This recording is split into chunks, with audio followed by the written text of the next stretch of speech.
بسم اللہ الرحمن الرحیم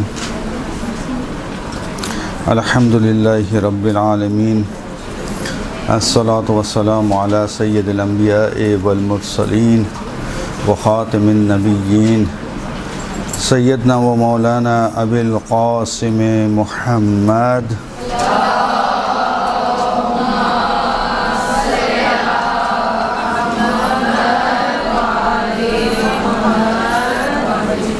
وعلى بيته الطيبين الطاهرين المعصومين المظلومين المنتجبين ولعنة الله على أعدائهم أجمعين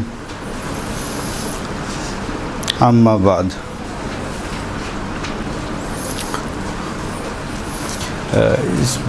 پچھلے درس کے حوالے سے جو ہے وہ کچھ سوالات پچھلی دفعہ رہ گئے تھے، ان کے جوابات ان کو میں خیال میں آخر کے لیے رکھا جائے تاکہ ان کا بعد میں جواب دے دیا جائے. آج کا درس ہم شروع کر دیتے ہیں. ٹھیک ہے،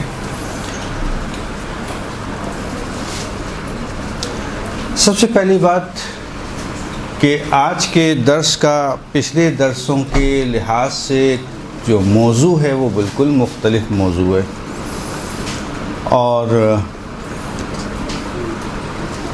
اس موضوع کو سمجھنے کے لیے آپ کو کچھ تھوڑی سی زحمت کرنا ہوگی ذہنی طور پر، اور توجہ دینی ہوگی، اور اس کے لیے ایک تمہیدی گفتگو کا ہونا بہت ضروری ہے. لہٰذا جس وقت میں تھوڑی سی ایک تمہیدی گفتگو شروع کروں گا تو یقینی طور پہ آپ لوگوں کے ذہنوں میں موضوع واضح اور روشن ہو جائے گا. موضوع بہت دلچسپ انتخاب کیا ہے میں نے، جدید ہے، نیا ہے، لوگوں کی ضرورت کے مطابق ہے، جس میں لوگ آج کل بہت زیادہ مبتلا ہیں. خیر، موضوع تو میں بعد میں آپ کو بتاؤں گا کہ ہے کیا اصل. پہلے ایک چھوٹی سی تمہیدی گفتگو. آج کی دنیا کو ہم کہتے ہیں ٹیکنالوجی کی دنیا. ٹھیک ہے، دیکھیں اصل ہدف ہمارے موضوع کا، یاد رکھیے گا، اصل ہدف ہمارے موضوع کا وہ یہ نہیں ہے کہ ہم آپ کو اس قسم کے موضوعات کے حوالے سے بتائیں. ٹھیک ہے، یہ اصل موضوع جو ہے وہ ہے ڈاکٹرز کا. ٹھیک، لیکن ہمارا بتانے کا مقصد کیا ہے، یہاں پہ بیان کرنے کا مقصد کیا ہے، وہ یہ ہے کہ آج کی اس دنیا میں ڈاکٹر، سائنسدان اور تجربے کرنے والے اور دوسرے افراد تحقیق کے بعد اسی نتیجے پہ پہنچے جو 1400 سال پہلے ائمہ بتا کر چلے گئے. در حقیقت اصل ہمارا ہدف اہل بیت کی عظمت کو بیان کرنا ہے کہ کس طرح انہوں نے 1400 سال پہلے بیان کیا. آج کی سائنس اس کی، حالانکہ سائنس کی ہمارے نزدیک کوئی اہمیت اور حیثیت اس لحاظ سے کہ اعتقادی لحاظ سے نہیں ہے. ٹھیک ہے، سائنس اپنی جگہ پہ ہے، چونکہ سائنس کے نظریات تبدیل ہوتے رہتے ہیں. ٹھیک ہے، آج ایک ہے، کل کچھ اور ہوگا. ٹھیک، مثلا ایک زمانے میں تصور یہ پایا جاتا تھا کہ زمین کیا ہے، مسطح ہے، یعنی پلین ہے. ٹھیک ہے نا، کیا کہ بھئی اگر زمین پلین نہیں ہوگی تو اگر ہم چلیں گے تو ہم گر بھی سکتے ہیں، اس کا مطلب ہم گرتے نہیں ہیں، اس کا مطلب یہ پلین ہے. صحیح، لیکن کچھ ہی عرصے کے بعد جو فلکیات کے ماہر ہیں انہوں نے یہ ثابت کیا کہ نہیں، زمین گول ہے. ٹھیک ہے، مثلا آج کے دور کی میں سے یہ تو پرانی بات ہو گئی. ٹھیک ہے نا، لوگوں کو اشکال جو ہے ہم علماء کے اوپر وہ یہ ہے، یہ پرانی باتیں کرتے ہیں، 1400 سال پرانی. ہمارے پاس حقیقت یہ کہ 1400 سال پرانی جو باتیں ہیں اسی میں حقیقت پوشیدہ ہے. وہی سچائی ہے، وہی حقیقت ہے، ٹھیک ہے؟ انہی باتوں کو ہم دہراتے ہیں، بتاتے ہیں بار بار، ٹھیک؟ اب آج کی تحقیق کی اگر ہم بات کریں تو آج کے دور میں شوگر پیشنٹ بہت زیادہ ہیں، خصوصاً دنیا میں بہت زیادہ، خصوصاً پاکستان میں تو بے انتہا۔ شوگر پیشنٹس کے لیے کہا جاتا تھا کہ جناب وہ مختلف اوقات میں تھوڑی تھوڑی سی غذا کھائیں تاکہ ان کا شوگر لیول زیادہ ہائی نہ ہو۔ نئی تحقیق کہ نہیں جی، آپ ایک ہی مرتبہ کھا لیجئے، بار بار نہ کھائیے، کہ تھوڑا تھوڑا سا شوگر لیول آپ کا ہر تھوڑی دیر بعد ہائی ہو، اس سے بہتر ہے کہ ایک ہی مرتبہ کھا کے تھوڑا سا ہائی ہوگا پھر لیول پہ آ جائے گا۔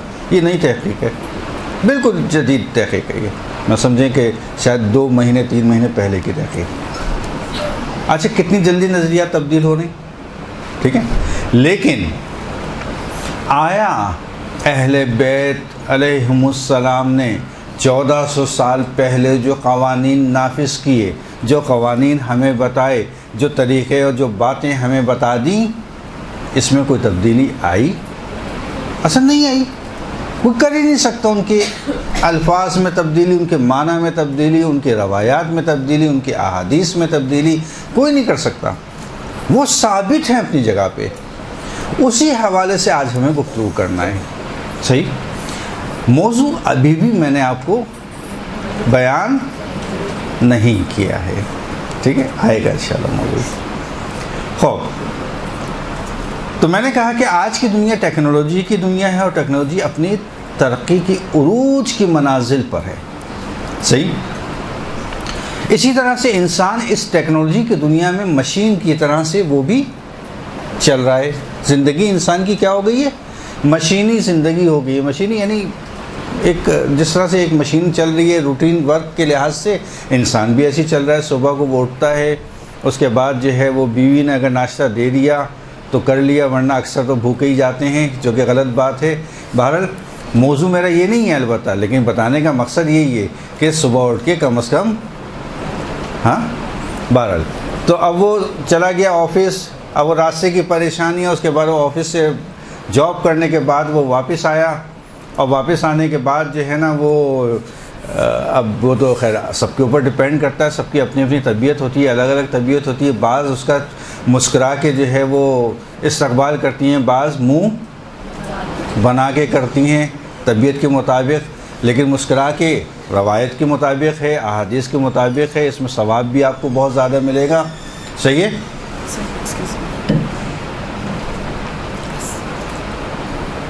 اس میں آپ کو جو ہے ثواب بھی زیادہ ملے گا، آپ کی جو ہے وہ عظمت بھی زیادہ ہوگی، آپ کے جو ہے وہ بہت سارے مسائل ایک مسکراہٹ میں حل ہو جائیں گے، آپ کے مسکراہٹ میں ایک مسکراہٹ، صحیح؟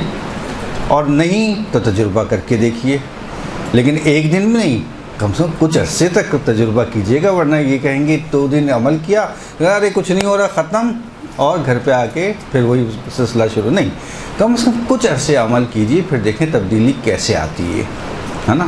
اور ویسے بھی تبدیلی کا تو دور ہے، خیر تو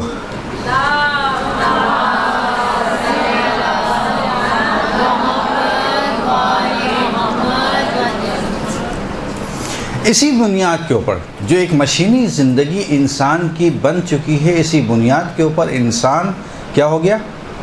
ذہنی دباؤ کا شکار۔ روٹین کی لائف ہے اس کی، صبح اٹھ کے وہی کرنا ہے، شام میں وہی کرنا ہے، رات میں وہی کرنا ہے، اس کے بعد پھر دوسرے دن وہی ہے، تیسرے دن وہی ہے، نہ کوئی سیر ہے، نہ کوئی تفریح ہے، نہ کوئی مزاح ہے، نہ کوئی زندگی کا لطف ہے، نہ کوئی لذت ہے زندگی کے اندر۔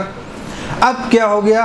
اب اس کے اوپر ایک فشار آنا شروع ہوا، ذہنی دباؤ آنا شروع ہوا۔ اس ذہنی دباؤ کے باعث چند چیزیں اس میں پیدا ہوئیں۔ کیا چیزیں پیدا ہوئیں؟ ایک، اضطراب کی کیفیت اس میں تعریف ہوئی، اضطراب، ٹھیک ہے؟ اب وہ معنی وغیرہ میں بتاؤں گا آپ کو۔ ایک، دوسرا، اس میں دل ہرہ کہا جاتا ہے۔ دل ہرہ یعنی گھبراہٹ کی کیفیت، گھبراہٹ کی کیفیت۔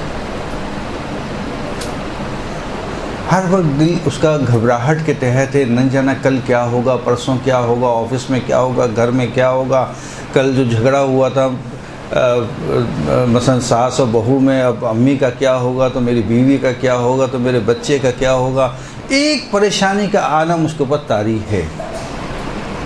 اس کا نتیجہ کیا ہوا؟ اس کا نتیجہ یہ ہوا کہ آہستہ آہستہ یہی چیز ایک اس کے اوپر ٹینشن کی کیفیت طاری ہوئی، ٹھیک ہے، اور اس ٹینشن کے نتیجے میں بہت ساری بیماریاں جس کا میں بعد میں ذکر کروں گا وہ اس کے اوپر آ جاتی ہیں۔ ٹھیک، میرا جو آج کا موضوع ہے، اب آیا ہے موضوع، میرا جو آج کا موضوع ہے وہ یہ ہے کہ ائمہ علیہم السلام نے اپنی احادیث میں کس طرح سے ٹینشن فری لائف کے بارے میں بتایا ہے۔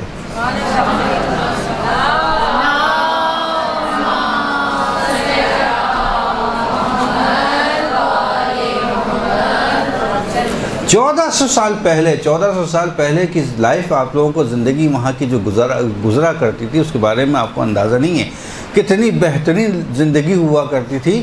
حالانکہ غریب ہوا کرتے تھے، بعض افراد، بہت کم افراد ایسے ہوتے تھے جو سردار ہوا کرتے تھے یا پیسے والے ہوتے تھے، مالدار ہوتے تھے، لیکن اکثر افراد جو ہے وہ ایک نارمل زندگی گزارا کرتے تھے۔ لیکن ان کی لائف کے اندر کیا تھا کہ چھوٹے سے گھر کے اندر لائٹ کا اتنا زیادہ انتظام نہیں تھا۔ آج تو اگر بجلی چلی جائے تو سب سے پہلے چیز ہمارے لیے فکر مند بجلی کب آئے گی کا سوال ہوتا ہے۔ اس زمانے میں ایسا کوئی سوال ہی نہیں تھا، ایسی کوئی ٹینشن تھی نہیں۔ آج کل تو یہ بھی ایک ٹینشن بن گئی ہے انسان کے لیے۔ خیر، اس زمانے کے اندر جو ہے جہاں سورج غروب ہوا، نماز عشاء وغیرہ پڑھی اور کھانا وانا کھایا، اس کے بعد جو ہے وہ تھوڑی دیر باتیں کیں، اس کے بعد سو گئے۔ آج یہاں پر جو ہے جب فجر کا ٹائم ہونے لگتا ہے، اٹھنے کا ٹائم پہ سویا جاتا ہے اور سونے کے ٹائم پہ جاگا جاتا ہے۔ پہلے زمانے کے اندر جو ہے وہ 2 وقت کا کھانا بہترین طریقے سے کھایا جاتا تھا۔ صبح کا ناشتہ اس طرح کرتے تھے جیسے کہ ناشتے کے بارے میں کیا ہے، بادشاہ کی طرح ناشتہ کرو، صحیح۔ ناشتہ کرتے تھے اس طرح کہ جیسے کھانا کھا رہے ہوں، دوپہر کا کھانا بھی ماشاءاللہ سے کھایا کرتے تھے، اس کے بعد رات کا کھانا اتنا سا کھاتے تھے اور پھر سو جاتے تھے۔ آج کیا ہے، برعکس ہو گیا۔ ناشتہ جس بچے سے کوئی ناشتہ کر لو، نہیں موڈ نہیں ہے، جس سے کوئی ناشتہ کرو نہیں، بس صرف چائے دے دیں، ناشتے کا نام ہی ختم ہو گیا۔ ارے یہ پرانے دور کی بات نہیں ہے، جو بزرگ یہاں ہیں وہ ان کو بھی اندازہ ہے۔ ابھی کچھ عرصے پہلے کی بات ہے، کراچی کے شہر کے اندر بھی ایسے ہی ہوتا تھا۔ آج نہاری رات میں کھائی جاتی ہے، اس زمانے کے اندر نہاری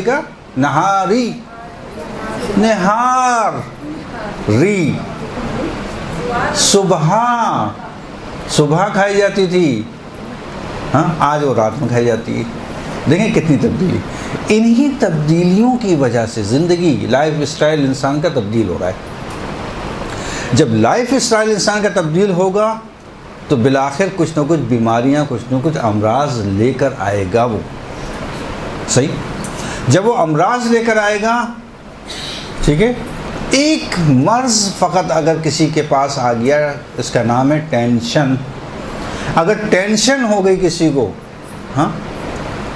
تو پھر یہ ٹینشن فقط ٹینشن خود نہیں آتی، وہ اپنے ساتھ 20-25 بیماریوں کو ساتھ جمع کر کے لے کے آتی ہے۔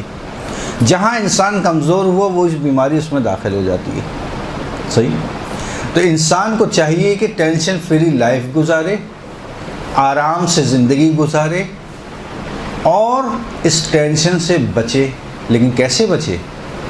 اور اگر کسی کو یہ مرض لاحق ہو بھی گیا ہے تو وہ کیا کرے؟ اب ہم بتائیں گے ائمہ کی احادیث، اہل بیت کی احادیث۔ کیوں؟ اس لیے کہ بہت سارے 1400 سال پہلے افراد ایسے تھے کہ جن کو ان مرض کے بارے میں، ان امراض کے بارے میں کسی قسم کوئی اطلاع نہیں تھی۔ وہ اصلا جانتے ہی نہیں تھے کہ اس قسم کے بھی امراض ہو سکتے ہیں۔ مثلا اس زمانے کے اندر حضرت امیر المومنین علی ابن ابی طالب علیہ السلام نے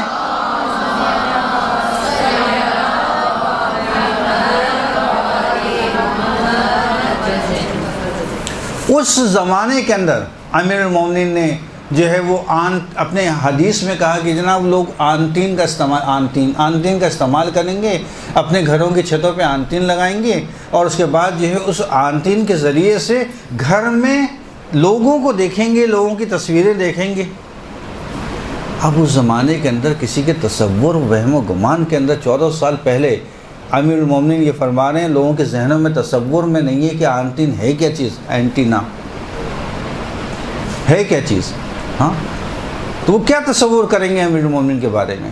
آپ دیکھیں یہ بھی اہل بیت کی، حضرت علی کی مظلومیت میں سے ایک مظلومیت ہے کہ ان کے علمی گفتگو کو، ان کے علمی بیان کو وہاں کے افراد نہ سمجھ پائیں۔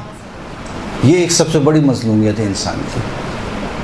آپ دیکھیں اب کسی مرجع سے کہیں کہ وہ آ کے جو ہے وہ مثلا یہاں درس دے دے، مرجع بیچارہ کیا درس دے گا؟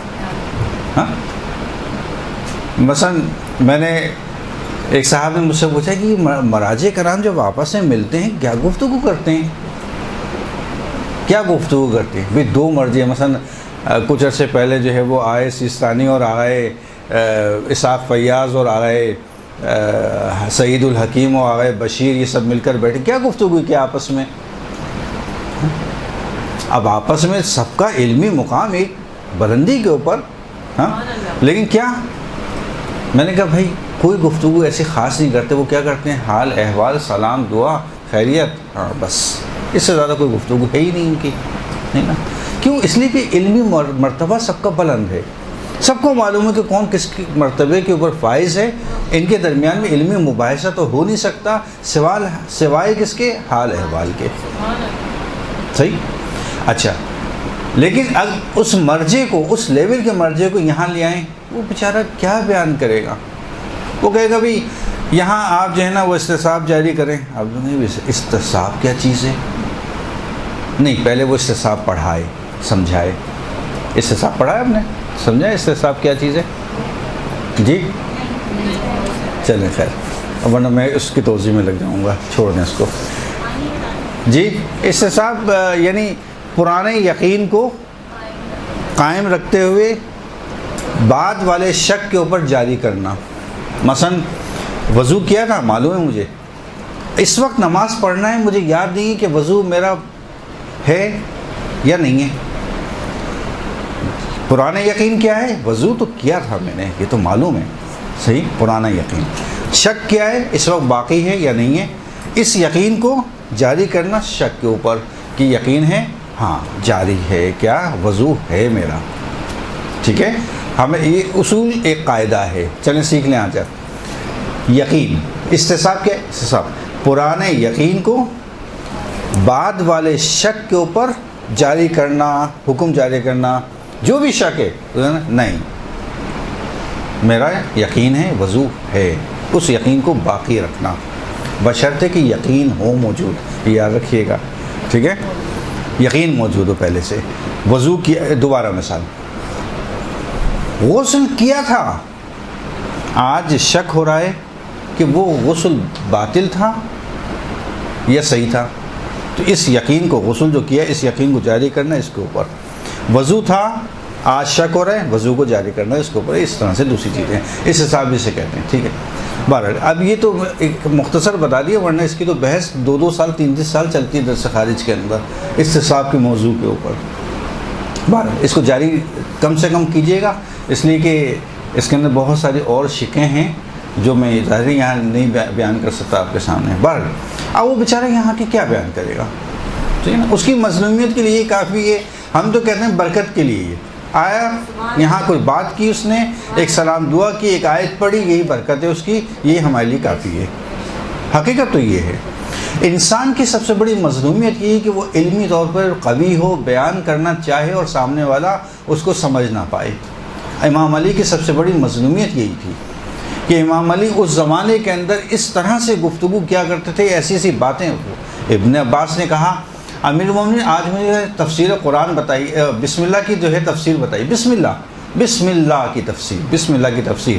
اب یہ رات میں بیٹھے، رات میں بیٹھنے کے بعد جو ہے وہ ابن عباس سے کہا بیٹھ جاؤ، بیٹھنے کے بعد جب بسم اللہ کی تفسیر شروع کی تو جناب وہ ابن عباس نے کہا مولا اذان فجر کا وقت ہو گیا، ہاں کہا اچھا اذان فجر کا وقت ہو گیا، ابھی تو میں نے بے سے شروع کیا تھا، بے کی تفسیر شروع کی تھی، ابھی تو بسم اللہ کی تفسیر کرنا تھی، ہے نا۔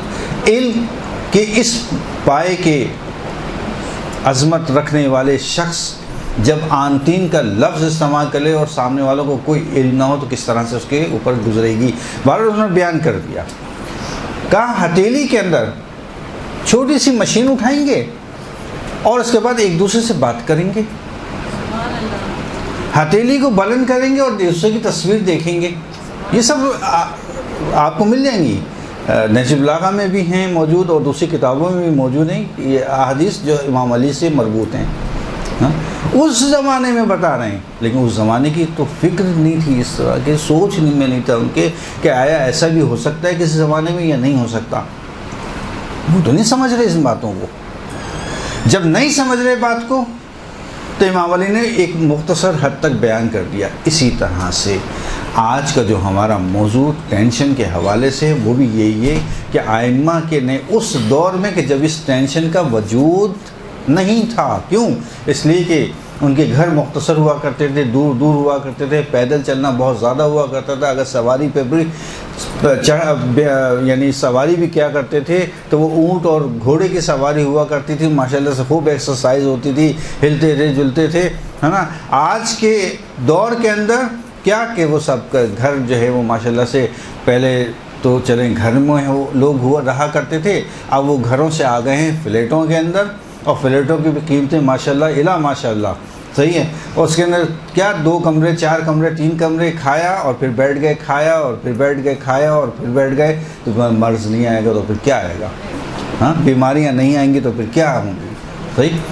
تو کیا ہوگی ہمارے لیے، اچھا گھر سے نکلے تو جناب وہ گاڑی دروازے پہ کھڑی ہے یا اسکوٹر کھڑی ہوئی ہے، ہاں اس میں سوار ہوئے، اس کے بعد کام کو انجام جب واپس آ گئے، پیدل کہاں چل رہے ہیں، صحیح ہے۔ اس قسم کا ماحول اس دور میں نہیں تھا، وہاں پہ اس قسم کی بیماریاں امراض نہیں پائے جاتے تھے، پھر بھی ائمہ نے اپنی احادیث کے ذریعے سے مختلف جگہوں پہ اشارہ کیا کہ دیکھو یہ بیماریاں آ سکتی ہیں، ان کا علاج یہ ہے، اگر ایسا ہو جائے تو اس کا علاج یہ ہے۔ اچھا یہ تو ایک بیماری، دوسری بیماری کیا آئی؟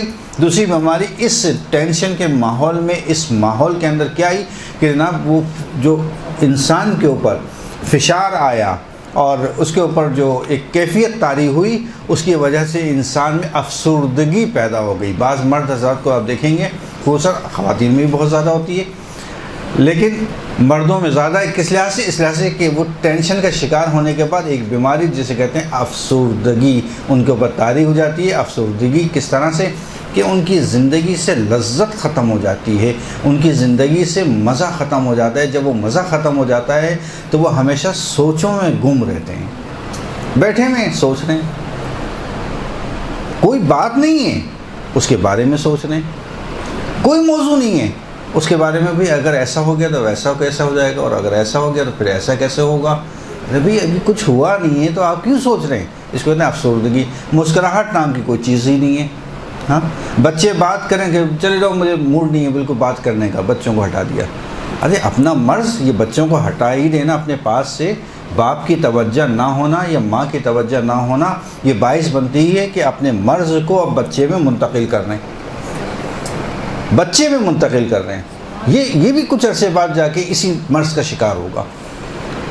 کیوں؟ اس لیے کہ بچے کے لیے نمونہ جو ہے وہ کیا ہے، یعنی مثال کیا ہے؟ ماں اور باپ، ان سے وہ دیکھ رہے ہیں، ان کی عادتیں وہ اختیار کر رہے ہیں۔ اسکول میں جاتا ہے وہ 4 گھنٹے 5 گھنٹے 6 گھنٹے 8 گھنٹے بس، باقی وہ ساری زندگی گزار رہے ہیں ماں باپ کے ساتھ۔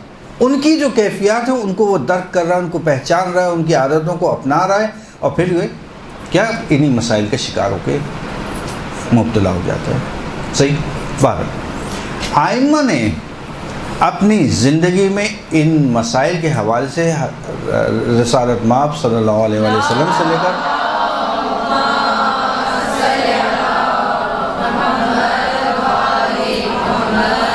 تقریباً تمام ائمہ نے اس حوالے سے مختلف احادیث میں بیان کیا ہے۔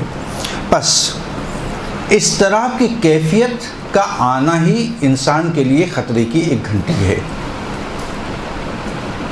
دیکھا ہوگا آپ نے بعض لوگوں کو کہ کچھ نہیں ہے، نارمل ہے سب کچھ، سب نارمل چل رہا ہے گھر میں، کوئی پرابلم نہیں ہے، کسی قسم کا مسئلہ نہیں ہے، پریشانی نہیں ہے، لیکن انسان کے اوپر ایک عجیب سی اضطرابی کیفیت ہے، گھبراہٹ کا شکار ہے، پریشان. خود لوگ بولتے ہیں کہ بھئی کوئی مسئلہ نہیں ہے لیکن پتہ نہیں کیوں دل پریشان ہے.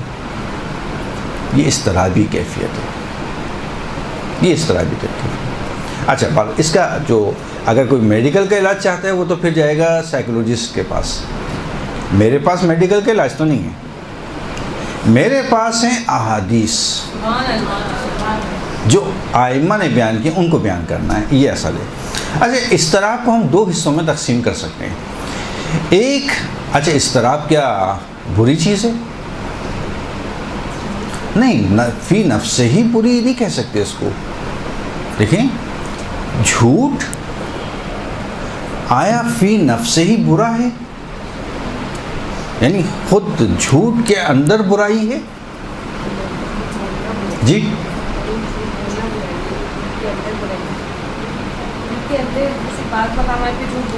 جی جائز ہے، بس اس کا مطلب جھوٹ فی نفس سے ہی اس میں برائی نہیں ہے. مقام کی تبدیلی سے جھوٹ کی برائی تبدیل ہوتی ہے. بعض جگہوں پہ جھوٹ بولنا حرام، بعض جگہوں پہ جھوٹ بولنا جائز، بعض جگہوں پہ جھوٹ بولنا واجب. واجب واجب کیسے؟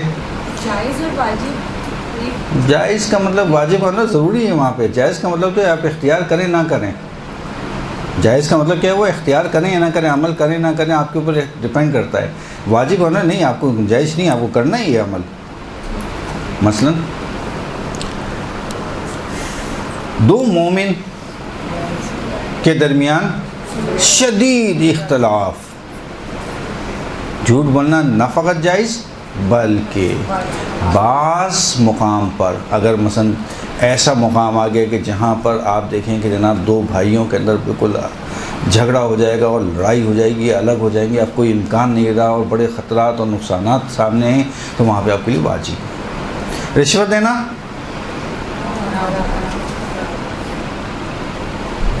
شرط آ گئی، عورت حج پر نہیں جا سکتی مگر محرم کے ساتھ. شرط ہے، ابھی آج کل کی شرط ہے، پہلے شرط نہیں تھی، پہلے تھی لیکن بعض مسالک کے فقہی مسائل کے لحاظ سے تھی شرط. اب ہماری فقہ جعفری میں حج پر جانے والی خاتون بغیر محرم کی بھی جا سکتی ہے، کوئی حرج نہیں ہے. اس لحاظ سے قانون پہلے یہ تھا کہ اگر کوئی خاتون فقہ جعفری سے تعلق رکھتی ہیں تو وہ بغیر محرم کی بھی جا سکتی تھیں.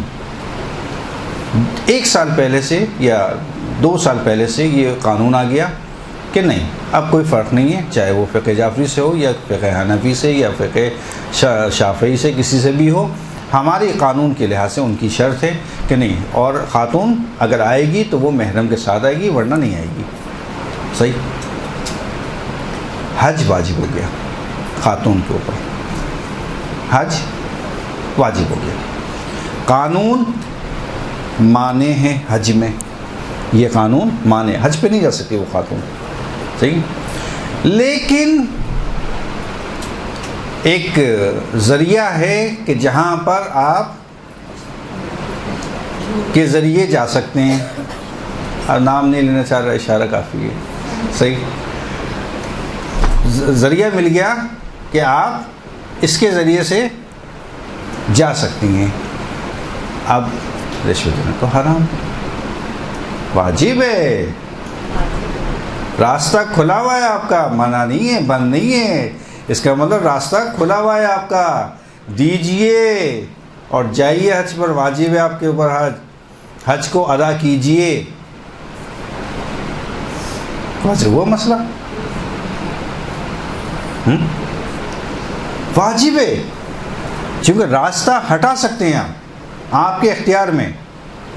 اس راستے کو، اس معنی کو ہٹانا ہے، اور ہٹانے کے بعد آپ کو اپنا واجب ادا کرنا ہے. صحیح. جی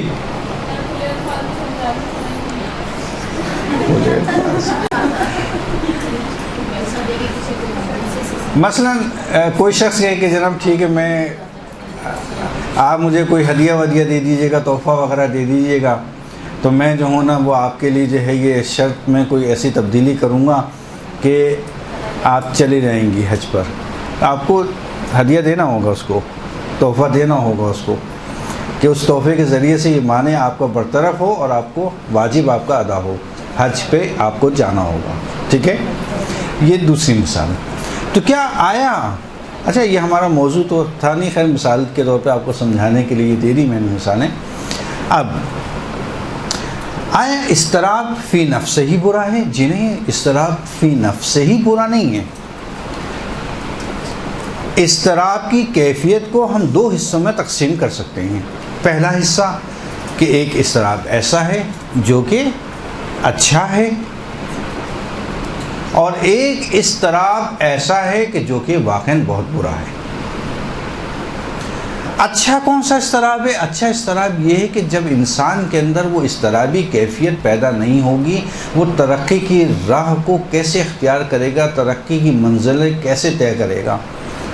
جب مجھ میں ایک اضطراب کی کیفیت ہی نہیں ہے، کوئی لگاؤ نہیں ہے کسی چیز کے اوپر، تو میں کیسے منزل طے کروں گا، اپنی ترقی کیسے حاصل کروں گا. تو اس ترقی کے لیے اضطراب کی کیفیت کا انسان کے اندر ہونا بھی ضروری ہے. دیکھیں اللہ تعالیٰ نے جو بھی چیزیں انسان کے اندر خلق کی ہیں، جو بھی نفوس انسان کے اندر اللہ نے رکھے ہیں، وہ سارے کے سارے حکمت کے اوپر مبنی ہیں. غصہ رکھا ہے، غصہ بھی حکمت کے اوپر مبنی ہے. ہمارے ایک بھتیجے ہیں، انہوں نے جو ہے وہ کہا ہمارے اسکول کے اندر جو ہے وہ مقابلہ ہے، تقریر کا مقابلہ. میں نے کہا اچھا. میں آیا ہوا تھا ایران سے، تو انہوں نے کہا کہ وہ مجھے تو تقریر وغیرہ کرنا نہیں آتی، کیسے کرتے ہیں، ہے نا، تو آپ مجھے جو ہے وہ مضمون لکھ کے دے دیں اس کے اوپر. میں نے کہا موضوع کیا ہے تمہارا؟ کہہ رہے موضوع جو ہے وہ غصہ ہے. اب اس نے بیچارے نے تو بچہ ہے چھوٹا سا، اس نے تو اس لحاظ سے کہا کہ وہ غصہ کوئی تو بہت بری چیز ہے اور بہت ہی گندی چیز ہے، اور کیا کریں مجھے موضوع ہی غصہ ملا ہے. میں نے کہا لاؤ میں تمہیں تقریر لکھ کے دیتا ہوں، اسی غصے کو ایسے انداز میں لکھ کے دوں گا کہ سب تمہیں وہاں پر حیران ہو جائیں گے کہ لکھا کس نے. تو غصے کے موضوع کو لے کے میں نے اس کو بعض عناوین ایسے لکھے دیے کہ غصہ فی نفس ہی برا نہیں ہے، بعض جگہوں پہ برا ہے، بعض جگہوں پہ اچھا ہے. اگر انسان کے اندر غصہ نہیں ہوگا تو برائی سے کیسے بچے گا؟ اگر انسان کے اندر غصہ نہیں ہوگا تو دشمن سے مقابلہ کیسے کرے گا؟ اگر انسان کے اندر غصہ نہیں ہوگا ترقی کی منزلوں کو طے نہیں کر سکتا. اگر انسان کے اندر غصہ نہیں ہوگا تو اپنے گھر کی، اپنے خانوادے کی محافظت نہیں کر سکتا وہ شخص. بھائی اس کا غصہ ہوگا تو محافظت کرے گا نا. نامحرم میرے گھر والوں کو نہ دیکھے گھر کی محافظت کرے گا. یہ غصہ ہے، یہ سب غصے کی اقسام ہیں. اب اس طرح کے لکھ کے دیا، اور جو ہے وہ خیر اس کی سیکنڈ پوزیشن آئی، پہلی تو نہیں آ سکی چونکہ انداز بھی اس میں مہم ہوتا ہے. لیکن بہرحال وہ حیران، اس نے خود بتایا مجھے آ کے کہ بھئی وہ تو بڑے حیران تھے کہ یہ غصے کس نے لکھ کے دیا تمہیں، کہ غصہ ہم تو سمجھ رہے کہ تم آؤ گے کو غصہ بہت بری چیز ہے، یہ تم نے تو ساری اچھائی بیان کر دی اس پہ. اور جو وہاں بیٹھے ہوئے تھے انہوں نے بہترین نمبر دیے. تو ہر چیز فی نفس ہی بری نہیں ہوتی. اسی طرح اضطراب ہے، اضطراب فی نفس ہی برا نہیں ہے. اضطراب انسان کی کیفیت میں طاری ہوگا تو وہ ترقی کی منازل کو طے کرے گا. اگر انسان کے اندر اضطراب کی کیفیت ہوگی تو وہ ایک مقام سے دوسرے مقام تک پہنچنے کی کوشش کرے گا.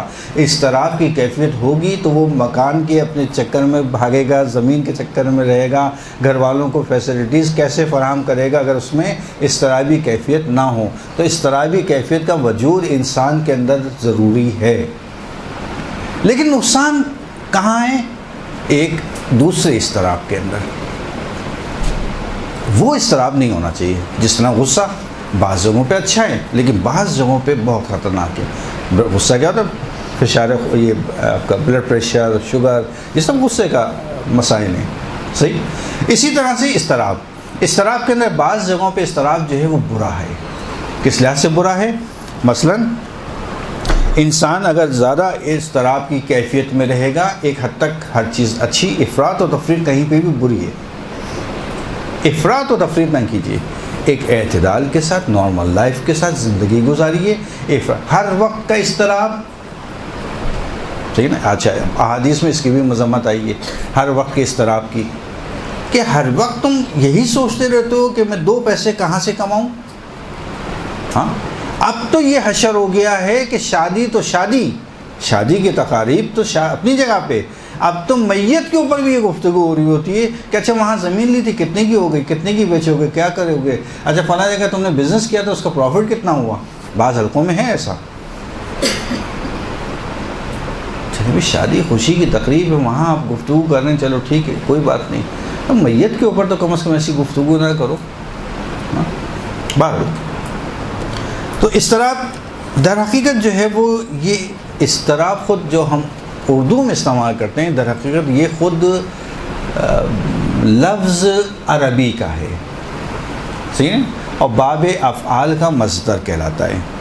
اس کے معنی ہے حیرانگی، پریشانی، سرگردانی اور آشفتگی، گھبراہٹ کا طاری ہونا، بے تابی، یہ ان معنوں میں استعمال ہوتا ہے. صحیح جی، اس کو بھی کہہ سکتے ہیں. اچھا آج کی سائنس جو ہے 1400 سال پہلے کی احادیث ابھی آ رہی ہیں آپ کے سامنے، ٹھیک ہے. آج کی سائنس نے اس کی تحقیق جو شروع کی یا تحقیق کے ایک مرحلے تک پہنچے وہ 1956 میں پہلی مرتبہ 1956 میں ہانس سیلے شخص نے اس کی تحقیق پیش کی اور اس کو ایک بیماری کے طور پر لیا گیا، جبکہ ائمہ نے 1400 سال پہلے بتا دی تھی.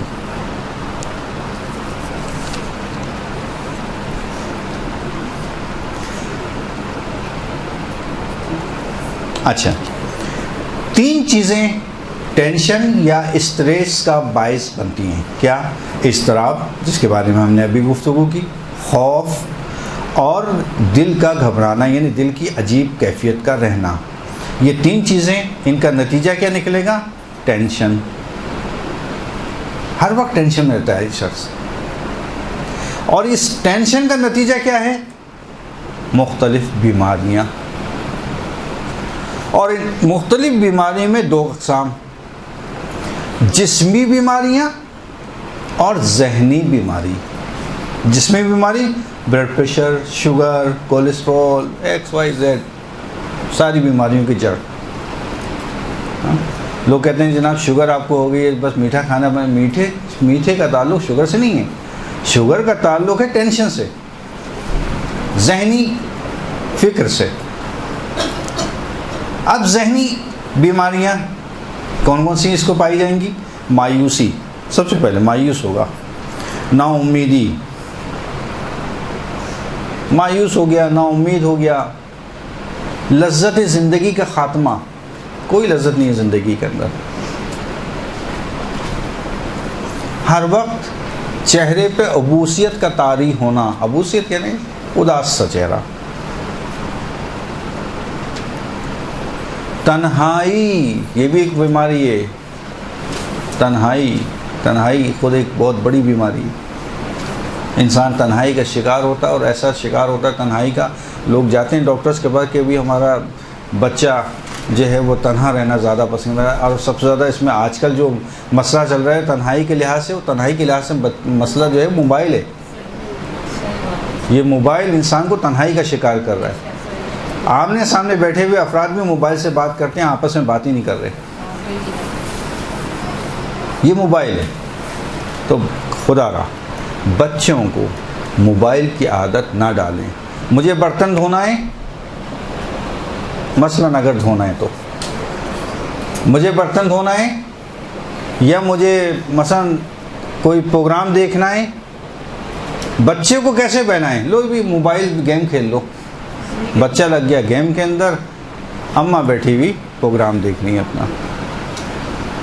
کیا کیا؟ اپنے بچے کو خرابی کی طرف. کوئی ماں نہیں چاہتی کہ بچہ خراب ہو، لیکن کیا کہ اس ماں کو علم ہی نہیں ہے کہ میں کیا کر رہی ہوں. اب کیا ہوتا ہے، یہ بچہ موبائل کے اندر ایسا مست ہوتا ہے، مگن ہوتا ہے، ایسا مست ہوتا ہے کہ اس کے اندر کھو جاتا ہے، اور کھونے کے بعد وہ تنہائی کا شکار ہو جاتا ہے. کم گوئی انسان کے اندر آج کل کم گوئی بھی بہت پیدا ہو رہی ہے. کم گوئی انسان کے اندر کس سے پیدا ہوتی ہے؟ موبائل سے. آج کل صرف موبائل نہیں البتہ، لیکن مثال دے رہا ہوں، موبائل بھی اس کی ایک وجہ ہے. کیا وجہ ہے؟ کہ نہ وہ اس کے عادت ہو گئی ہے لکھ لکھ کے بات کرنے کی، بولنے کا انداز پتہ ہی نہیں ہے اس کو، بولنا کیسا ہے، الفاظ اس کے کیا ادا کرنا ہے، اسپیچ اس کو پتہ ہی نہیں الفاظ کی ادائیگی ہوتی کیسے. اس سے جتنا سوال کو اتنا جواب دے دیتا ہے، اس کے بعد خاموش. یہ مرض ہے، بیماری ہے. اور یہ مرض اور بیماری کا جو سبب بن رہے ہیں وہ کون؟ ماں باپ. اپنی جان چھڑانی ہے بچے سے، ہاں، آرام کرنا ہے خود کو، لیکن بچے کو خراب کرنے کے بعد بچے کے ہاتھ میں موبائل دے دیا، گیم دے دیا، بچے کھیل رہے ہیں اس کے اوپر. اس کے بعد کیا ہوا کہ آخر میں نتیجتاً وہ کہاں آتے ہیں؟ وہ آتے ہیں ہم جیسے لوگوں کے پاس. مولانا صاحب ہائے اب کیا ہوگا، ہمارا بچہ تو خراب ہو گیا. ارے بھائی، جب خراب ہو رہا تھا تو ہم بتا رہے تھے کہ ایسا نہ کریں، تو آپ نے عمل نہیں کیا، اور جب پانی سر سے اوپر گزر گیا اب آتے ہیں ہمارے پاس تعویذ دے دیں. ہم جادوگر تھوڑی ہیں کہ جادو ہم آپ کو بتا دیں کہ یہ پڑھیے اور جو ہے وہ بچہ آپ کا صحیح ہو جائے گا. جو کچھ بھی ہم بتا رہے ہیں، یہ جو بھی عالم آ کے بتاتا ہے وہ احادیث ائمہ اہل بیت بیان کرتا ہے. وہ ان کی روایات کو آپ کے سامنے بیان کرتا ہے. خیر، اور تنہائی کے شکار ہونے کے بعد انسان کا آخری قدم کس طرف بڑھتا ہے؟ خودکشی کی طرف. جو زیادہ تنہائی کا شکار ہوگا آخر میں جائے گا خودکشی. اگر خودکشی نہیں بھی کرے گا تو پہلے اس کے خیالات شروع ہو جائیں گے کہ کیا فائدہ ہے زندگی کا، دنیا میں کیا رہنا، چھوڑو، بیکار ہے وہ دنیا، بس چلے جاتے بہتر. یہ خیالات کا آنا، اس کا مطلب خطرناک، خطرے کی ایک گھنٹی کا بجنا شروع ہو گئی. خطرے کی گھنٹی، خطرے کی علامت ہے یہ. یہاں ماں باپ بہت زیادہ توجہ کریں، بچے کو تنہائی کا شکار نہ ہونے دیں. کھیلیں اس کے ساتھ، لیکن اب دیکھیں تربیت کا تو میرا موضوع بھی نہیں ہے، لیکن کیا کریں، موضوع ایسے نکل آتے ہیں کہ کچھ نہ کچھ کہنا ضروری ہو جاتا ہے. کھیلیں اس کے ساتھ، لیکن کس وقت؟ اس وقت کھیلیں کہ جب بچہ کھیلنا چاہے. نہیں اس وقت تو نہیں کھیلتے، ہٹو پیچھے. ہاں، کھیلتے کس وقت میں؟ جب وہ خود کا دل چاہتا ہے. اب بچہ نہیں چاہ رہا کھیلنا، نہیں کھیلو. زبردستی بچے کے ساتھ کھیلا جا رہا ہے. یہ کھیلنا نہیں ہے، بلکہ اس کو نقصان پہنچانا ہے. کھیلنا آپ کو بچے کے ساتھ کھیلنا ہے، باقاعدہ کھیلنا ہے. کھیلنا بچے کے ساتھ اس وقت ہے کہ جب بچے کا دل چاہے. یہ ہے تربیت. لیکن اگر آپ کا دل چاہ رہا ہے کھیلنے کا اور بچے کا دل نہیں چاہ رہا، یہ اس کو خراب کرنا ہے، یہاں خراب ہو جائے گا. تو یاد رکھیے، اس چیز کو بھی ماں باپ مد نظر نہیں رکھتے، اور بچے کو اس وقت پیار کرتے ہیں، اس وقت اس کے اوپر نوازش کرتے ہیں، اس وقت اس کو محبت کرتے ہیں کہ جب اس کا دل نہیں چاہ رہا ہوتا. وہ بیچارہ کیا ہو جاتا ہے. بلکہ روایت حضرت رسول اکرم صلی اللہ علیہ وسلم سے روایت ہے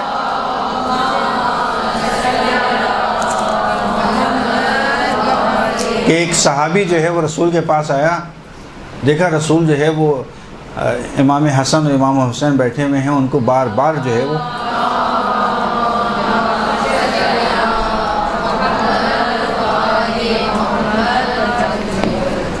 ان کو جو ہے وہ بوسہ لے رہے ہیں، ان کا پیار کر رہے ہیں.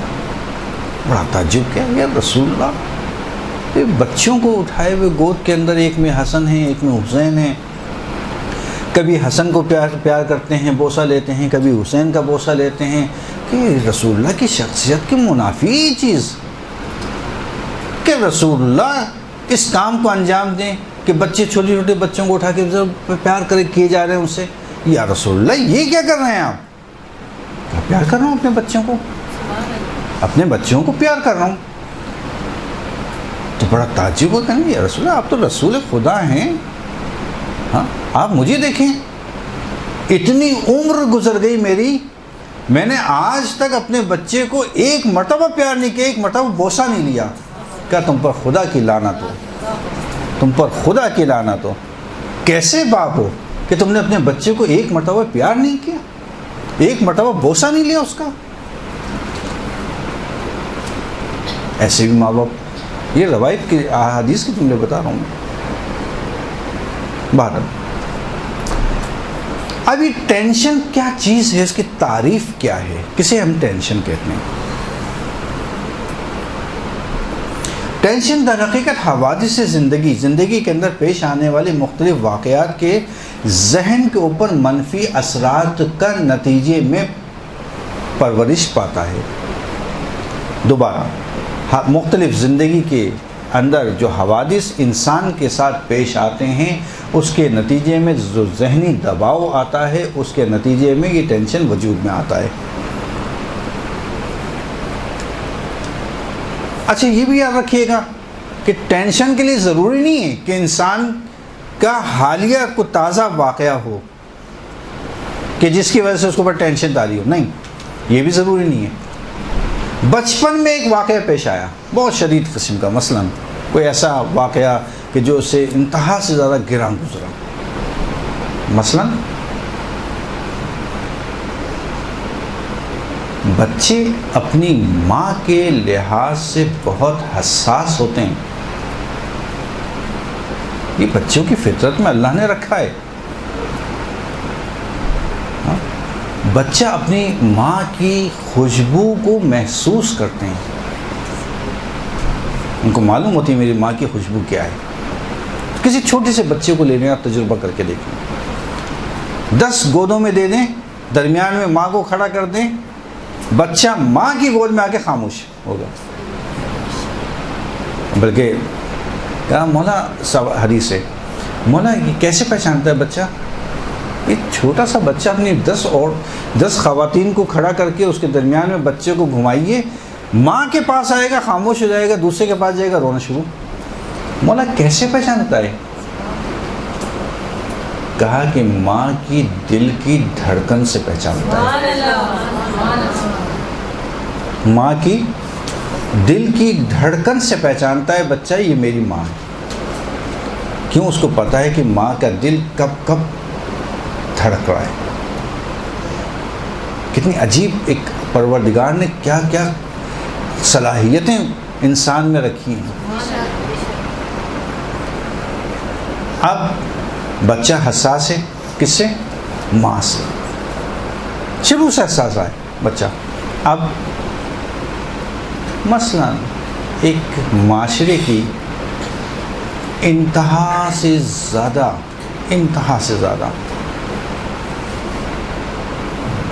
بری چیز اور نہایت کراہیت والی چیز، لیکن بہرحال معاشرے کی ایک، ہمارے خصوصاً معاشرے کی ایک حقیقت بھی ہے یہ بعض گھرانوں میں،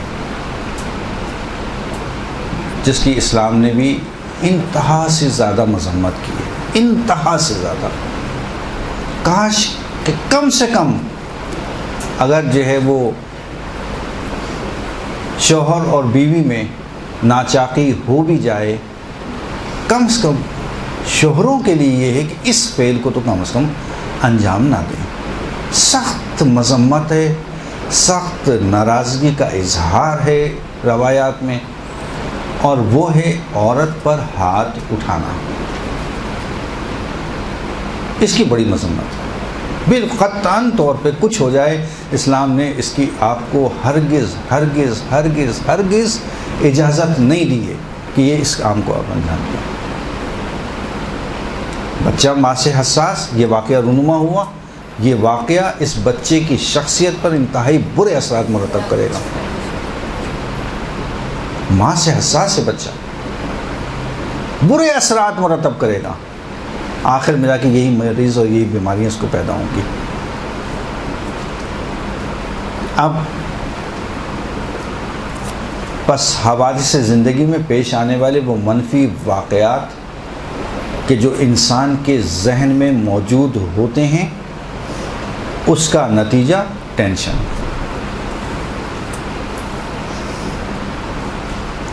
دوسری وجہ واقعات اور حادثات زندگی انسان کے اندر تو بے شمار پیدا ہوتے ہیں، آتے ہیں، پیش آتے ہیں، لیکن ذہنی طور پر اس حادثے کا انسان تیار نہیں ہوتا. ذہنی طور پر ایک دم اچانک وہ حادثہ پیش آنا جو ناگوار ہو. ایک وجہ یہ ہے کہ اس کی وجہ سے ٹینشن پیدا ہوتی ہے. اور تیسرا، انسان کے جسم میں اللہ نے کچھ ایسی صلاحیتیں رکھی ہیں کہ جس کی وجہ سے انسان اپنے جسم کے، اپنے اعضاء کو، اپنے نفوس کو آرام کی کیفیت میں لاتا ہے. اس کیفیت کا ختم ہو جانا ٹینشن کا باعث بنتا ہے. صحیح؟ یہ 3 وجوہات. اب یہ ٹینشن ہے کیا چیز؟ کس بلا کا نام ہے؟ ٹینشن ہے کیا چیز؟ در حقیقت ٹینشن جس وقت انسان ان حوادث کا شکار ہوتا ہے یا ذہن میں اس کو یاد کرتا ہے تو انسان کے دماغ کے اندر جو بعض خلیہ، وہ میڈیکل اس کا نام ہے، وہ میں کیا بتاؤں، فائدہ نہیں اس کا، وہ خلیے ایک خاص مادہ خارج کرتے ہیں اور وہ جسم کے مختلف اعضاء میں جاتا ہے، اور اس کی اگر مقدار بڑھ جائے تو اس کا نام ہے ٹینشن. اس مادے کی مقدار کا بڑھ جانا جو کسی ناگوار حادثے کے سبب انسان کے دماغ سے مایع نکلتا ہے، وہ جسم کے مختلف حصوں میں جاتا ہے، اس کی مقدار کا اضافی ہو جانا، بڑھ جانا، اس ٹینشن کا باعث.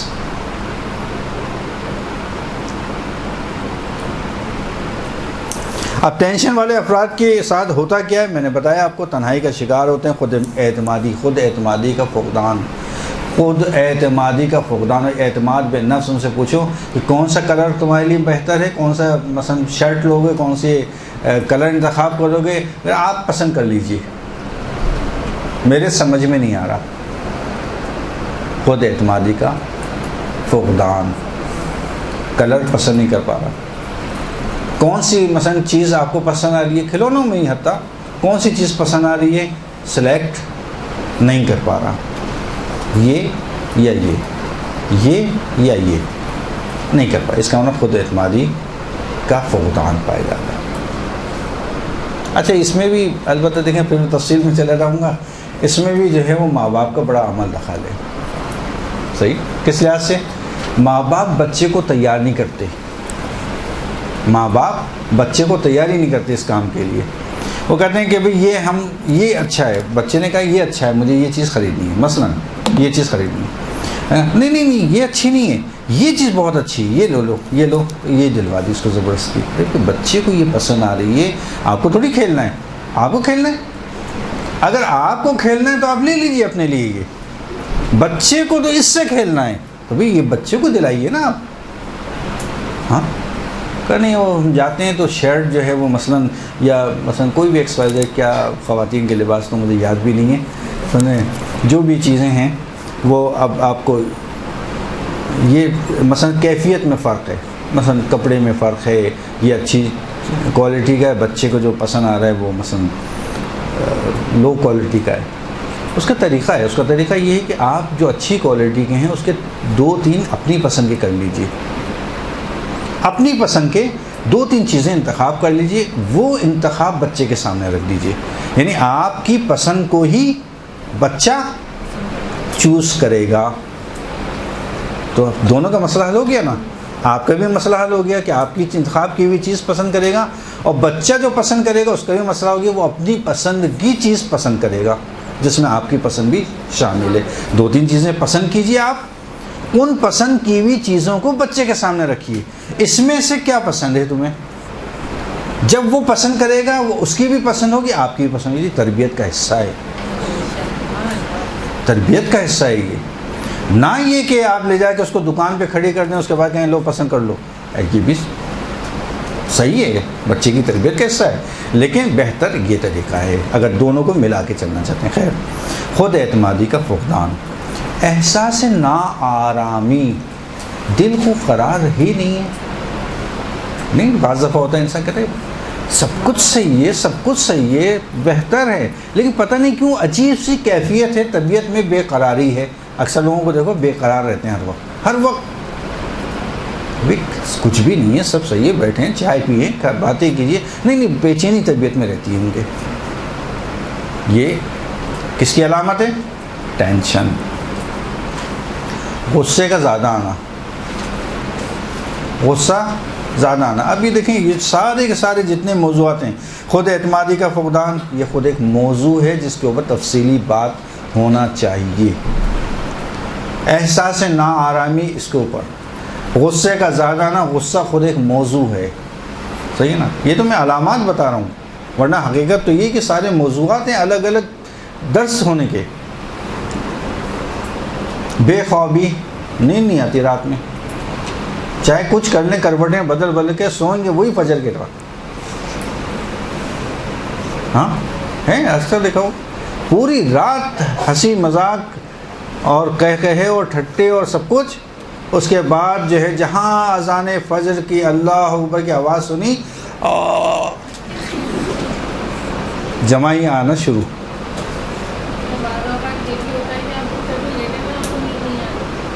دیکھیں میرا موضوع جو ہے ابھی نہیں ہے، میں نے بھی بتایا، ورنہ یہ سارے کے سارے موضوعات ایسے ہیں کہ جن کے اوپر الگ سے درس ہونا چاہیے. خیر، زندگی بے معنی بے لذت، ہدف ہی نہیں ہے زندگی کا کوئی، بس زندگی گزر رہی ہے، کھا رہے ہیں، پی رہے ہیں، سو رہے ہیں، گھوم رہے ہیں، پھر رہے ہیں.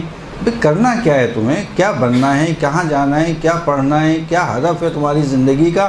اصل اب پھر وہی بات کریں، آپ سب کے سب سارا الزام ماں باپ کے اوپر لگا رہے سنجے، مسلسل جتنے بھی آپ پوائنٹ بتائیں گے ماں باپ کا قصور کریں کہ یہ، کہ ماں باپ کا قصور کریں یہ، کہ ماں باپ کا قصور. اب کیا کریں، ماں ہے تھوڑا بہت ذمہ داری ہے. اب وہ کہتے ہیں ماں کے پیروں تلے جو ہے وہ جنت ہے. ابھی جنت ایسی آسانی سے تھوڑی رکھ دی. کیا آپ سوتے رہیے اور آرام کرتے رہیے اور جنت مل جائے گی آپ کے قدموں کے نیچے؟ اس جنت کے حصول کے لیے آپ کو قربانی دینی ہوگی. قربانی کے بغیر، محنت کے بغیر، زحمت کے بغیر تو کوئی چیز آپ کو حاصل نہیں ہونی. نا امیدی، صحیح.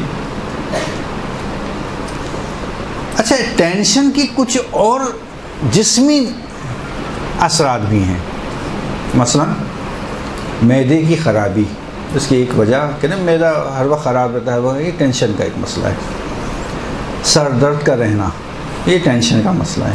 بلڈ پریشر، شوگر، دل کے مختلف امراض، دل کی دھڑکن ایک دم تیز ہو جاتی ہے، دل کا گھبرانا، یہ سب جسمی بیماری ہیں.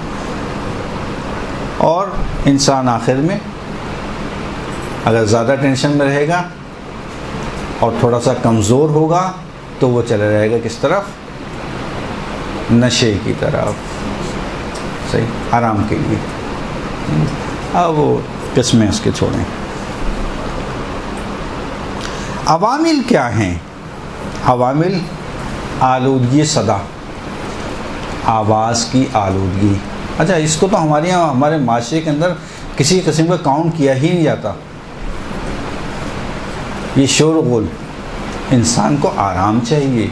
کراچی خصوصاً بڑے جو شہر ہیں اس کے اندر یہ جو سر و صدا، یہ شور و غل، یہ خود ایک مرض لاتی ہے چیز. صحیح.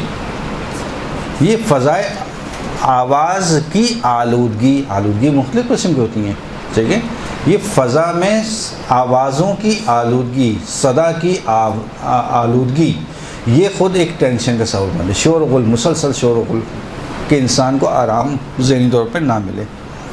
فضا کی آلودگی، اب بڑے جو شہر ہیں ان کے اندر باقاعدہ بتایا جاتا ہے کہ آج آپ کے شہر کے ماحول میں اتنا پرسنٹ جو ہے وہ آلودگی ہے اور اتنا پرسنٹ صحیح ہے. یہاں تو ماشاءاللہ کسی کو پتہ ہی نہیں ہے کہ آلودگی ہے، ہوتی کیا چیز ہے. یہ بڑی بیماریاں لاتا ہے آلودگی. جانی و مالی خطرہ، انسان کے ذہن میں بس جائے کہ مجھے جانی و مالی خطرہ ہے. سڑک پہ جاؤں گا موبائل چھن جائے گا، باہر مہمان کے ساتھ بات کروں گا مثلا چور آ کے یا ڈاکو آ کے آپ کے زیورات، آپ کا پرس چھین لیں گے. یہ جو آپ کے ذہن میں بیٹھا ہے جانی اور مالی خطرہ، یہ خود ایک باعث بنتا ہے ٹینشن کا.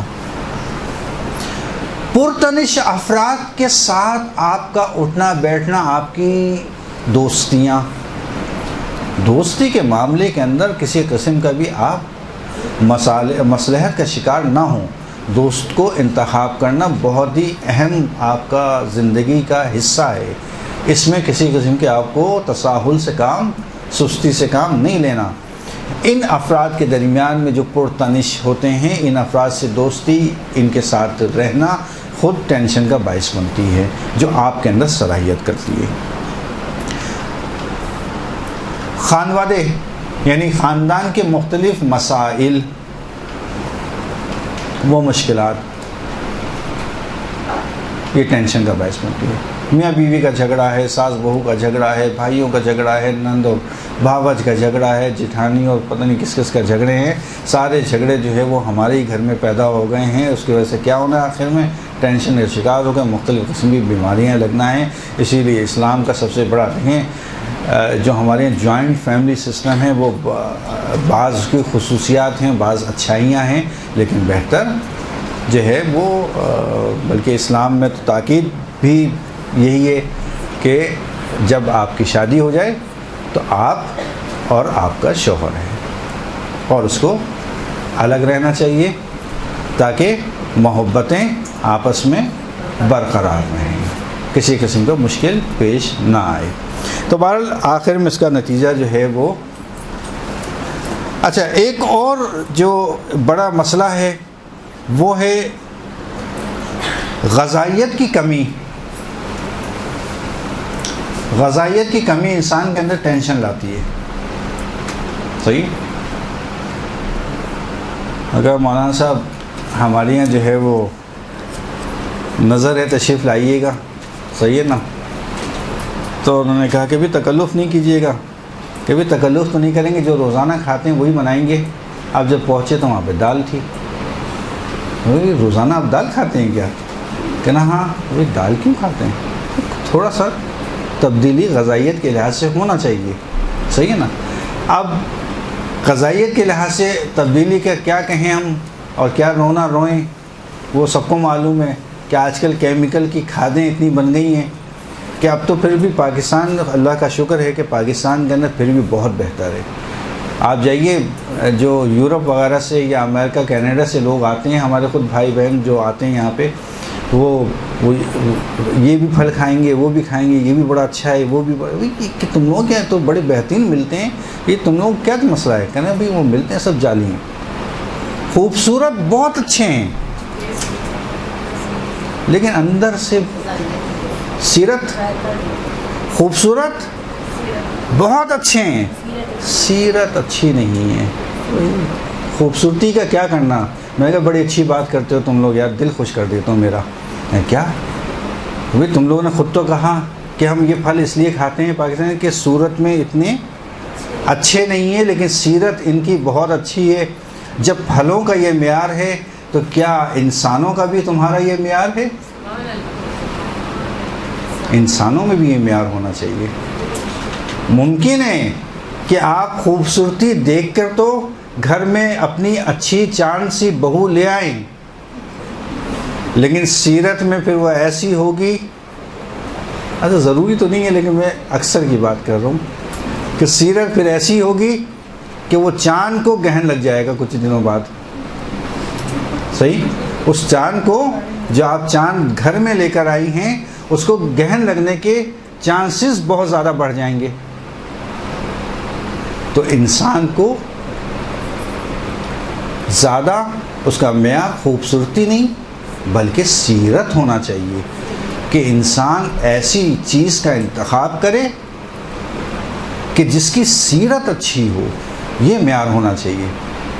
ٹھیک ہے. غذائیت کی کمی.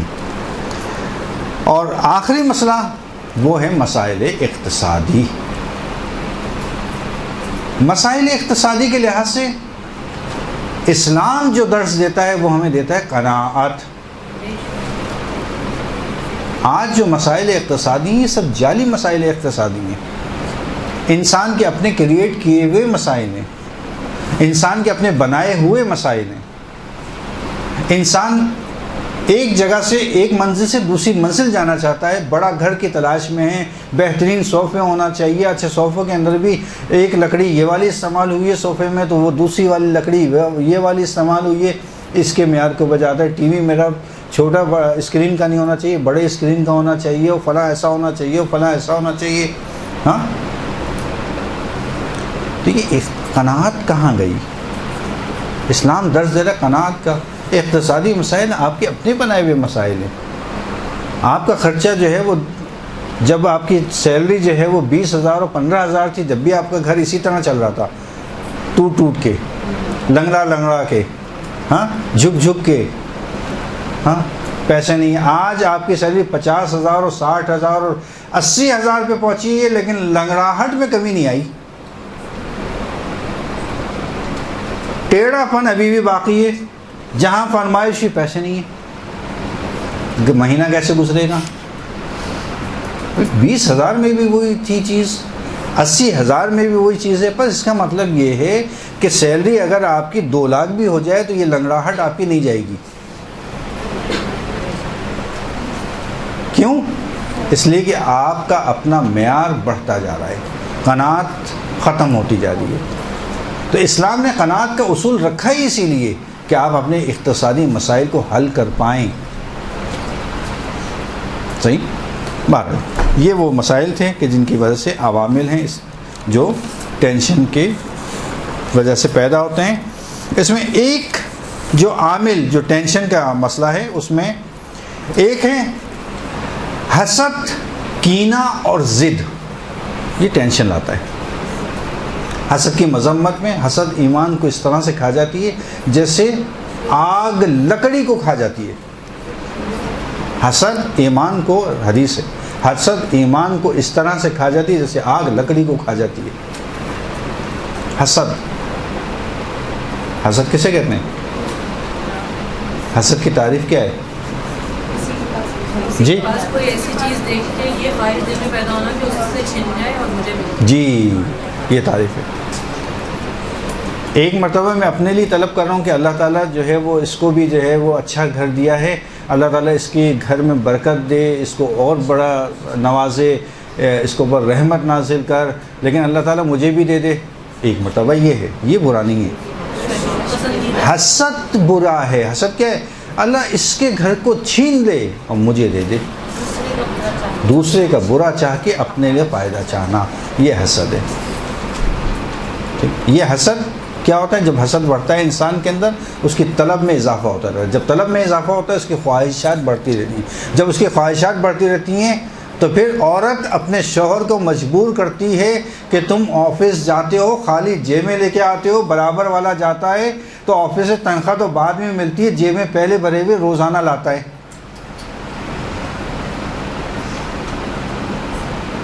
کیا ہوا؟ شوہر کو برائی کی طرف اسی عورت نے دھکیل دیا، اس خاتون نے دھکیل دیا۔ گناہگار یہ ہے۔ عورت چاہے تو انسان کو کہاں پہنچا دے؟ عرش کی بلندیوں تک، نیک راستوں سے۔ لیکن یہی عورت، اسی لیے کہا کہ اگر کوئی حدیث، کوئی عورت، کوئی خاتون اپنے شوہر سے ایسی کوئی فرمائش کرے کہ ایک مرتبہ یہ میں مفہومی الفاظ استعمال کر رہا ہوں، حدیث کے دقیق الفاظ استعمال نہیں کر رہا، اپنی طرف سے استعمال کر رہا ہوں، مفہوم حدیث کا سمجھا رہا ہوں آپ کو، کہ اگر کوئی خاتون اپنے شوہر سے ایسی فرمائش کرے کہ جس کی فرمائش کرنے کے اوپر شوہر کی ماتھے پر پسینہ آ جائیں، یا وہ سوچنے پہ مجبور ہو جائے کہ میں اس کی یہ فرمائش کیسے، کہاں سے پوری کروں، دنیا کی بدترین، خدا کے نزدیک لعنت شدہ یہ خاتون ہے۔ یہ حدیث کے تو ہمیشہ فرمائش اور خواہش شوہر کے سامنے جو خاتون کو رکھنی ہے، ایسی رکھنی ہے کہ اس کی ماتھوں پہ شکنیں نہ پڑیں، وہ پریشان نہ ہو جائے۔ وہ کسی غلط کام میں گناہ کی راہ پر نہ چلا جائے.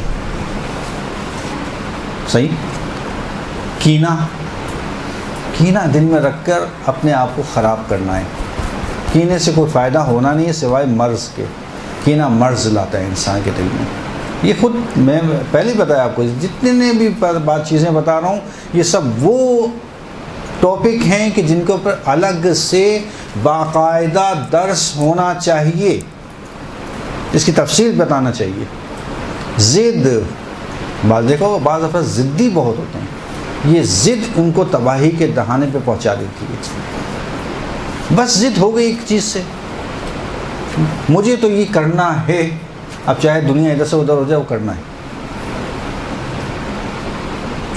ان چیزوں کے اوپر میں نے طلاقیں ہوتی ہوئے دیکھی ہیں.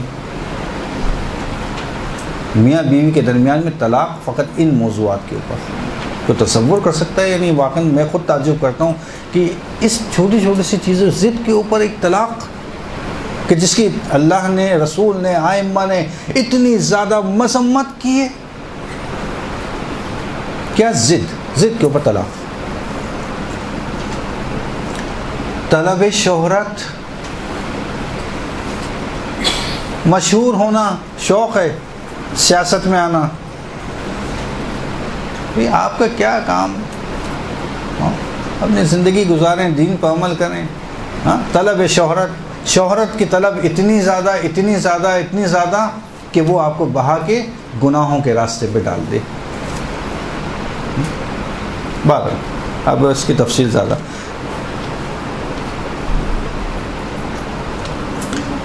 ازدواج، شادی کا نہ کرنا یا نہ ہونا، یہ بھی بیماریوں کا سبب ہے. دیکھ لیں آپ کہ جن مرد یعنی لڑکے کی شادی نہ ہو اور جن خواتین کی شادی نہ ہو، ان کے اوپر آپ تجربہ کر کے دیکھ لیں. ہر وقت کوئی نہ کوئی ایک مرض ان کے ساتھ چپٹا رہے گا، وہ آزاد ہو ہی نہیں پاتے. کبھی گھٹنوں میں درد، کبھی ایڑی میں درد، کبھی کمر میں درد، کبھی سر میں درد. شادی میں کیا جادو ہے کہ ادھر شادی کی وہ نہ ایڑی کا درد رہا، نہ جوڑوں کا درد رہا، نہ گھٹنے کا درد، نہ کمر کا درد رہا، سارے کے سارے درد ختم. جی ہاں، غلط نہیں کہا، بالکل اللہ نے جادو رکھا ہے اس میں، اللہ نے رکھا ہے. یہی عورت کا ہے، یہی خاتون کا ہے اور یہی مرد کا ہے. اب کیا شادی نہیں کر رہے؟ کیوں نہیں کر رہے؟ کبھی کچھ تو کما لیں. تمہیں کمانے کی ضرورت کیا ہے؟ میں مردوں سے مخاطب ہوں. تمہیں شادی کرنا ہے، رزق کا وعدہ اللہ نے کیا ہے.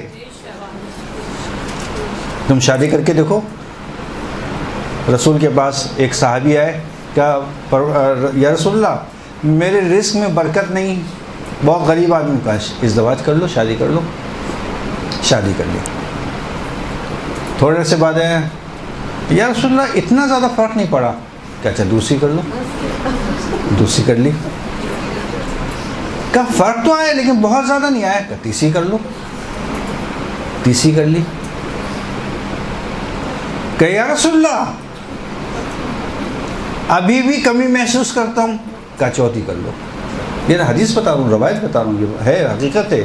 چوتھی کر لو. اس نے چوتھی کر لی.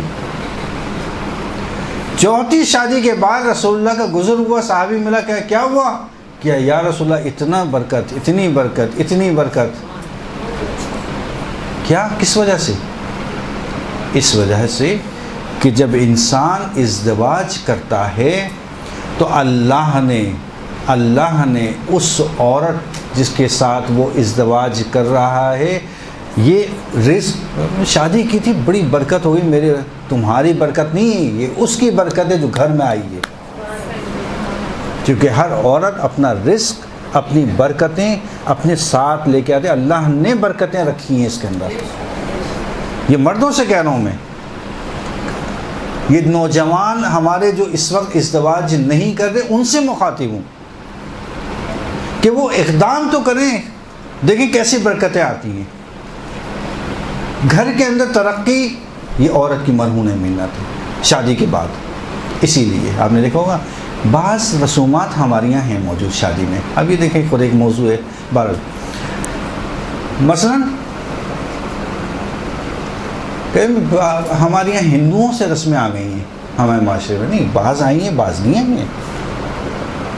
عارسی مرصف کی رسم ہندوانہ رسم ہے جی، ہندوانہ رسم ہے جناب. اسلام میں تاکید آئی ہے. یہ آئینہ جو دکھاتے ہیں چہرہ دیکھو، یہ اسلام میں عورت جب شادی کر کے دلہن کو گھر پہ لے کر آؤ، ہاں، تو مرد سب سے پہلا کام کیا کرتا ہے؟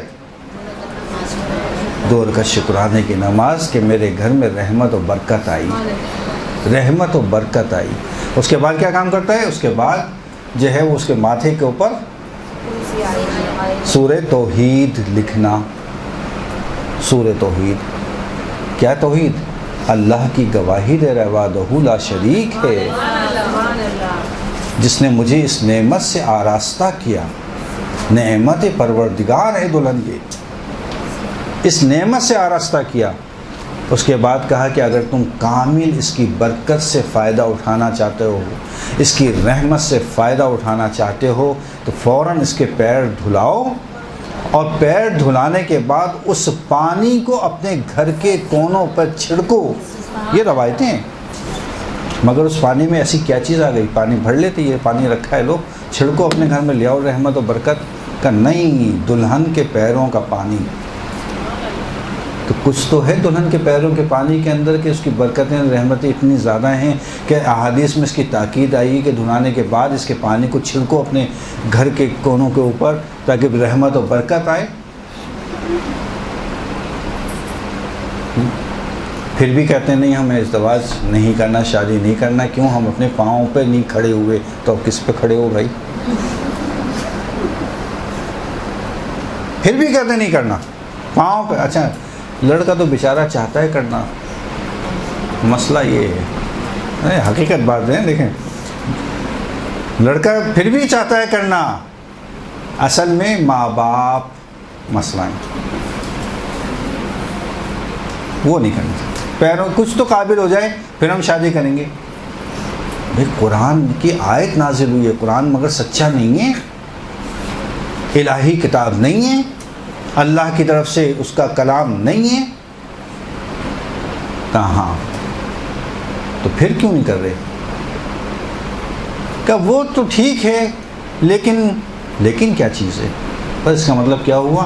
اعتقاد ہے، اعتماد نہیں ہے. 2 الگ الگ چیزیں. اعتقاد رکھنا الگ چیز ہے، اعتماد کا ہونا الگ چیز ہے. اتنی روایات، اتنی تاکید، اتنی احادیث، اس کے باوجود بھی آپ عمل نہیں کر پا رہے. کیوں؟ مگر ائمہ اہل بیت کو آپ تسلیم نہیں کرتے؟ مگر ائمہ اہل بیت کو نہیں مانتے؟ بالکل مانتے ہیں. کیا؟ اعتماد نہیں ہے. یعنی اس کا مطلب گڑبڑ ہے، کچھ گڑبڑ ہے کچھ. بس اس کا مطلب یہ ہے کہ آپ اپنے اعتقادات کو صحیح کیجیے. اچھا، یہ تو ایک طرف، یہ لڑکوں کا مسئلہ ختم. لڑکی، لگتا ہے آپ لوگ اس درس کو اگلے درس تک کریں گے اگر میں اس طرح سے تفصیل چلتا رہا تو. خواتین کا مسئلہ، خواتین میں کیا مسئلہ ہے؟ خواتین میں مسئلہ، لڑکے کا رشتہ آیا. اچھا، یہ بات میں اس لیے کر رہا ہوں کہ بعض گھروں کو میں خود ذاتی طور پر جانتا ہوں کہ جو اس میں مبتلا ہے. لڑکی کا مسئلہ، رشتہ آ گیا، گھر والے تو بہت نہایت ہی شریف انسان ہیں. لڑکا بھی مثلا بہت ہائی فائی تو نہیں لیکن نارمل ہے اور صحیح لڑکا، تو شادی کر دیں. کہ نہیں، شادی کے لیے تو ہمارے یہاں رسم ہے کہ ہم استخارہ کیے بغیر تو شادی کرتے ہی نہیں. بھائی استخارے کا مورد نہیں ہے یہ. استخارے کا مورد ہے تردد کی صورت میں، جہاں آپ کیا ہو رہے ہیں؟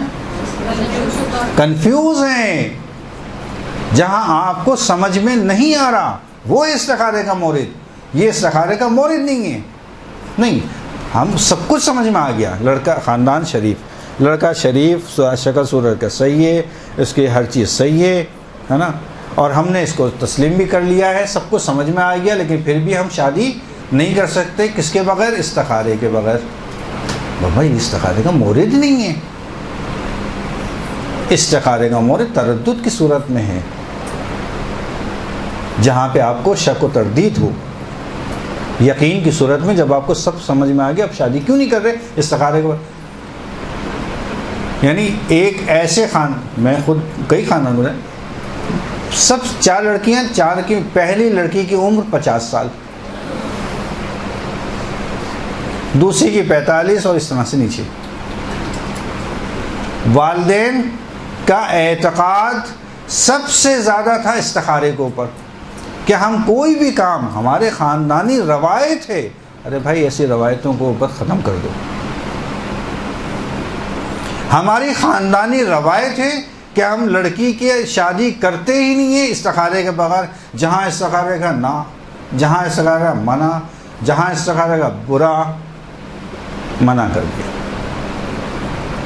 ایج پہنچی 50 سال، کس بنیاد پہ؟ استخارے کی بنیاد پر، کہ جہاں پہ استخارے کا مورد نہیں تھا۔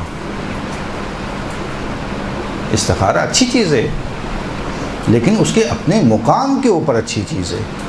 شک و تردید کی صورت میں استخارہ کرنا ہے، جہاں ہر چیز واضح ہو وہاں استخارے کا مورد نہیں ہے، وہاں آپ کو استخارہ نہیں کرنا ہے۔ جب آپ کو ہر چیز واضح طور پہ نظر آ رہی ہے، پتہ ہے، علم ہے، تحقیق کر لیا آپ نے، دل بھی مطمئن ہے، اب کس چیز کا استخارہ؟ استخارے کی گنجائش نہیں ہے یہاں پہ۔ لیکن کیا ہوا؟ آپ کے ایک غلط عقیدے کی وجہ سے 4 جو میرے جاننے والا ہوں، ورنہ تو کتنی ایسے ہوں گے کہ جو گھر میں بیٹھے رہے۔ یہ خواتین کی مصیبت ہے۔ اچھا، اس میں بھی پھر وہ ماں باپ کا آ گیا قصور۔ صحیح لگتا یہ ہے کہ مجھے ایک دن ماں باپ کی اہمیت کے اوپر بھی درس دینا ہوگا تاکہ بیلنس کر سکوں، ٹھیک ہے نا؟ ایک مرتبہ صلوات پڑھیں محمد علیہ۔